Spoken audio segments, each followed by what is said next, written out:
If you are terrified for your life, you think someone is there with malicious intent, and you unalive them, do you think you should go to prison?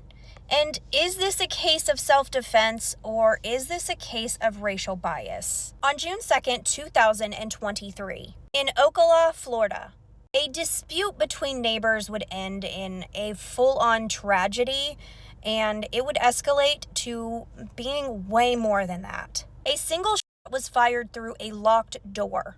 A mother of 4 is unalived.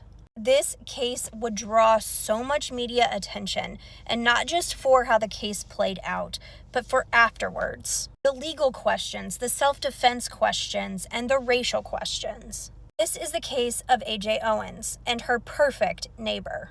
A.J. Owens was 35, a mother of 4 living in Florida. According to reports, there had been a long-standing dispute between her and her neighbor, Susan Lorenza, and it had been going on for years. Since January of 2021, deputies were called to this house and this neighborhood many times.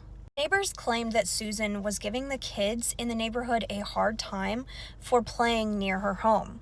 And on several occasions, these kids heard racial slurs being yelled at them from Susan. In the days leading up to June 2nd, 2023, there were many altercations between these neighborhood kids, their parents, and Susan. Even one where Susan allegedly threw a roller skate at one of the children. That child belonged to AJ, and she was not going to take this anymore, and the dispute started heating up. On the evening of June 2nd, 2023, AJ went with her son over to Susan's house. At this point, AJ wanted answers of what was going on, why she was acting this way toward the children, and why she was throwing objects at her kids. AJ and her son began knocking on the door, and Susan wouldn't come to the door. And so AJ was calling out to her through the door, yelling at her because she wanted to know what happened. And Susan said that she was fearing for her life.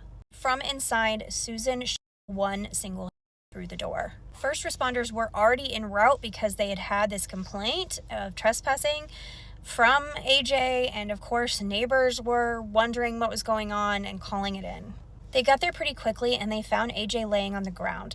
She did have one wound, and by the time she got to the hospital, she had already passed. The 10-year-old son witnessed this all, and the guilt that he felt ate him alive because over an altercation from him, it took his mother's life.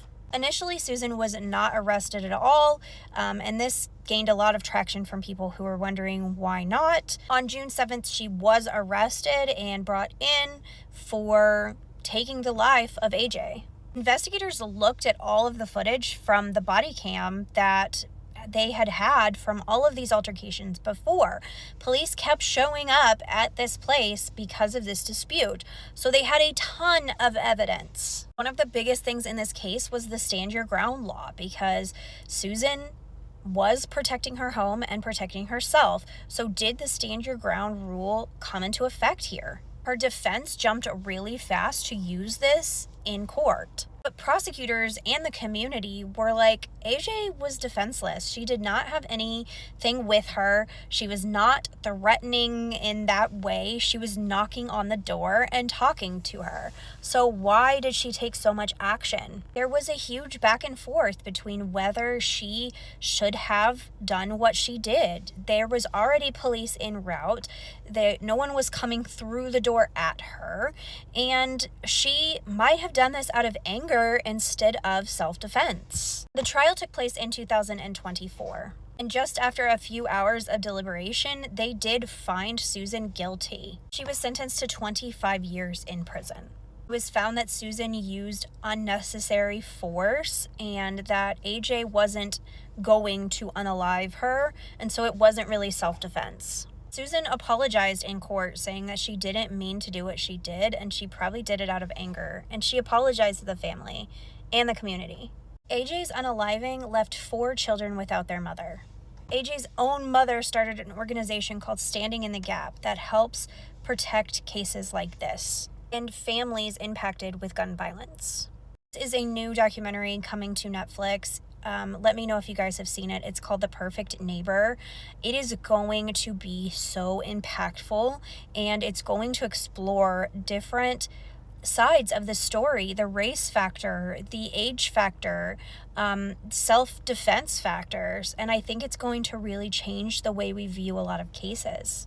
It comes and it brings us with all of that body cam footage that we can look at and we can analyze. This is way more than a story. It's a movement on what stand your ground laws are really truly for. Let me know below if you have seen the new documentary. Let me know what you think of it, and please be respectful in the comments. I think it's really time that we start analyzing guns in our country and start doing something about it. Click that follow button because I post true crime content daily.